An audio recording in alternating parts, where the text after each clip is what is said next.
تفسیری موجود ہے، صحیح بخاری میں حدیث ہے، بلغوا عنی ولو آیا، پہنچا دو میری طرف سے خواہ تمہیں ایک آیت ہی آتی ہو۔ دیوبندی سارا جمعہ عظمت صحابہ پر گزارتے ہیں، عظمت صحابہ نہیں، عظمت معاویہ پہ گزارتے ہیں۔ صحابہ کا ان کے کیا لینا دینا میرے بھائی؟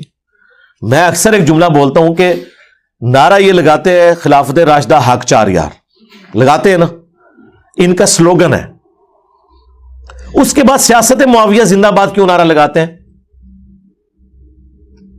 پھر تو آپ یہ کہا کریں کہ سیاست منکرین زکات زندہ باد، ہاں یہ بھی کہنا شروع کر دیں۔ جو خلفائے راشدین سے جنگ کرے اس کی سیاست کہاں سے زندہ باد ہے؟ تو مرد آباد ہے۔ وہ کہتے ہیں نہیں نہیں، اپنے دور خلافت میں، جو ان کے نزدیک دور خلافت ہے، ہمارے نزدیک دور ملوکیت ہے، اس میں جو ان کی سیاست ہے وہ زندہ باد ہے۔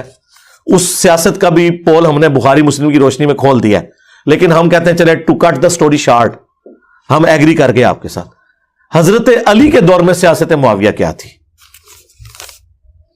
مرد آباد۔ اور کیا؟ یا تو علیکم بسنتی وسنت الخلفاء الراشدین المہدیین لے لیں، یا مخالفین کی لے لیں۔ اے جی پہلے خلیفہ کے مخالفین مرتد۔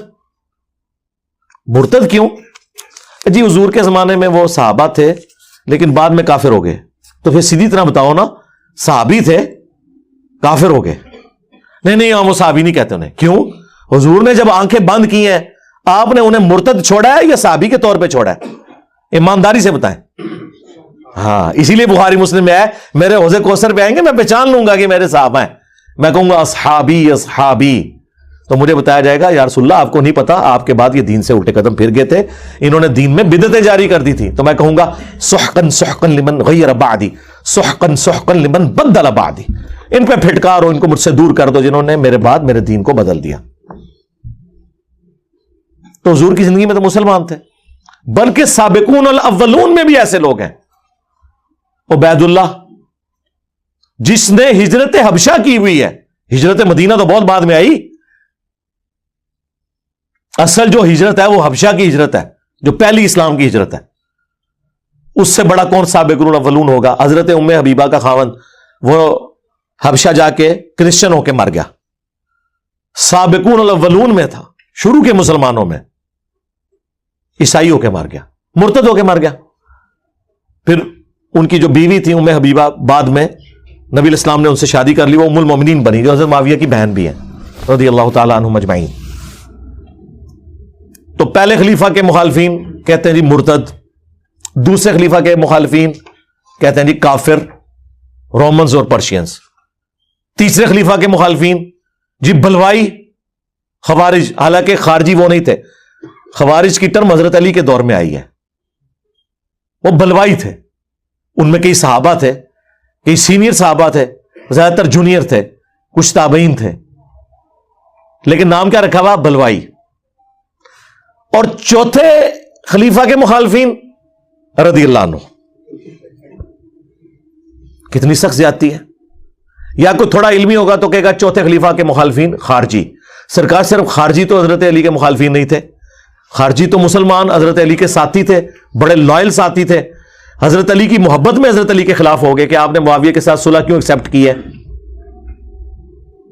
تحکیم کے ایشو میں؟ کافر تو نہیں تھے۔ اصل تو وہ لوگ ہیں جو سب کچھ جانتے ہوئے حضرت علی کے مخالفین ہوئے، آپ کہتے ہیں وہ چھوڑ دیں، یہ باتیں نہیں کرنی چاہیے، تو پھر باتیں ہم ساری ختم کریں، پہلے خلیفہ کے مخالفین، دوسرے، تیسرے، چوتھے، چاروں کے مخالفین کو چھوڑ دیں آپ، پھر ایک کو آپ نے ٹارگٹ کیا ہوا ہے کہ اس کے مخالفین کے ہم نے فضائل بیان کرنے ہیں، تو سرکار لوگ کہتے ہیں خلافت و ملوکیت کہاں سے آ گئی؟ جناب جب آپ سیاست معاویہ زندہ باد کہیں گے تو خلافت و ملوکیت تو آئے گی، یہ آپ نے لکھوائی ہے نا۔ آج تک تو اہل سنت صرف یہ کہتے تھے صحابی ہے، ٹھیک ہے، کلمہ گو ہے، غلطیاں ہو گئیں، صحابی ہونے کی وجہ سے اس پہ لعنت نہ کی جائے، باغی ہے، پولیٹیکل، کافر نہیں ہے، بس اس کو یہ بینیفٹ دیں کہ حضور کا ساتھی تھا، ٹھیک ہے، مسئلہ مس ہینڈل ہوا، ہم حضرت علی کے ساتھی ہیں۔ جب تم لوگ شہادت حسن کے دن امیر معاویہ کانفرنس کراؤ گے، تم 10 محرم کے اوپر کربلا ڈسکس کرنے کی بجائے سیاست معاویہ ڈسکس کرو گے تو سرکار پھر تو ہم نہیں چھوڑیں گے آپ کو۔ مسلم کی حدیث ہے، میں تمہیں خوف دلاتا ہوں اپنے اہل بیت کے معاملے میں، 2 چیزیں چھوڑ کے جا رہا ہوں، قرآن اور میرے اہل بیت، اور اہل بیت کے معاملے میں اللہ کا خوف دلاتا ہوں. تم لوگ اہل بیت کے معاملے میں نہیں اللہ سے ڈرے، تم نے ریال دیکھے، دنیاوی منفعت دیکھی، دنیاوی فرقے کی محبت دیکھی. ہم نے وہ دیکھا جو آخرت میں ہمارے کام آنے والا ہے. ہم کہتے ہیں تمہارا حشر بنو امیہ کے ساتھ ہو، اور ہمارا حشر جو ہے وہ نبی الاسلام اور ان کے اہل البیت اور خلفائے راشدین کے ساتھ ہو. آمین. عجیب بنو امیہ کا آپ ذکر کرتے ہیں، وہ حضرت عثمان بھی آ جاتے ہیں.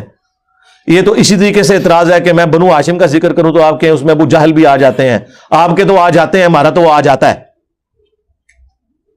بھائی ہم ابو جہل کا ذکر کر رہے ہیں. اسی طریقے سے جب ہم بنو امیہ کو کنڈیم کر رہے ہیں تو حضرت عثمان کو تو ہم خود خلیفہ راشد مانتے ہیں. ایک حضرت عمر بن عبد العزیز اور دوسرے حضرت عثمان رضی اللہ عنہما علیہم السلام، ان کے پیچھے آپ بنو امیہ کی پوری بدماشی کو چھپا لیں گے؟